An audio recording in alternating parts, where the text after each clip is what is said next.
Welcoming a newborn is magical, but it also comes with questions, especially about breastfeeding. Am I producing enough milk? Should I start formula? Why is my baby waking up every 2 hours? You're not alone. These are real concerns faced by almost every new mother.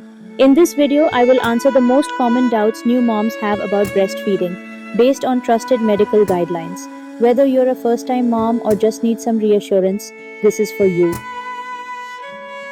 Milk production begins after delivery when estrogen and progesterone levels drop and prolactin rises. Initially, the breast produces colostrum, a thick yellow fluid rich in proteins and antibodies. Is colostrum really enough for the baby? Yes. Colostrum is packed with immunoglobulins, especially IgA, and immune cells like macrophages and lymphocytes. It's perfect for the baby's first few days and should never be discarded. The baby's suckling triggers nerve signals to the brain, releasing two key hormones. Prolactin stimulates milk production and oxytocin causes milk ejection, letdown reflex. Even seeing or hearing the baby cry can activate this reflex. Can stress affect breastfeeding? Yes. Stress and anxiety can reduce oxytocin release, affecting the milk letdown. Staying calm, relaxed, and emotionally supported can significantly improve milk flow.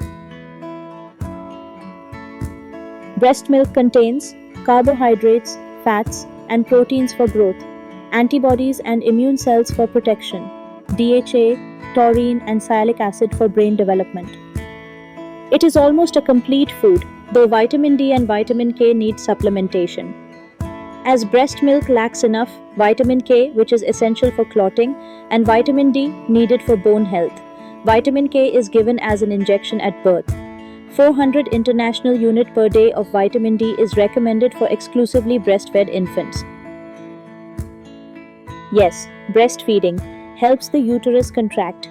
It reduces postpartum bleeding, acts as a natural contraceptive, lowers risk of breast and ovarian cancer, and aids in postpartum weight loss. Most women and their families worry about this. Waking every 2 to 3 hours is completely normal for newborns. Their tummies are tiny and breast milk digests quickly. Frequent feeding helps build your milk supply.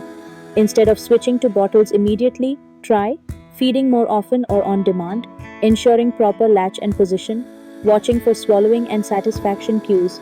If your baby is gaining weight and passing urine 6 to 8 times a day, there's no need for formula. But always check with your pediatrician if you're unsure. It's very common for new mothers to worry about low milk supply, especially when the baby wants to feed often. But remember, frequent nursing actually helps increase milk production. Milk production depends on baby's suckling and emptying of the breast, staying hydrated and well nourished, being calm and relaxed. Stress can affect letdown reflex. In the first few days, the body produces colostrum, small in quantity but rich in nutrients and antibodies. Mature milk increases gradually in 3 to 5 days. True low supply is rare. Look at baby's urine output, weight gain, and alertness. These are better indicators than breast fullness. Nipple confusion happens when a baby switches between breast and bottle too early, leading to difficulty latching or preferring the easier flow of a bottle. In bottle feeding, milk flows quickly with minimal effort. At the breast, babies need to work harder to suckle. Introducing bottles too early can cause some babies to refuse the breast or struggle to latch properly. To avoid nipple confusion, try to exclusively breastfeed for the first 4 to 6 weeks until breastfeeding is well established. If bottle feeding is needed, use slow flow nipples and try paced bottle feeding to mimic breastfeeding.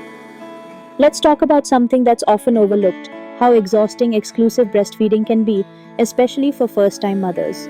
Round-the-clock feeding, sleep deprivation, and recovery from childbirth, it's a lot. And what makes it harder is when mothers don't get the support they truly need. Remember, supporting a breastfeeding mother isn't optional, it's essential. A well-rested, emotionally supported mother is more likely to continue exclusive breastfeeding and enjoy the journey of motherhood.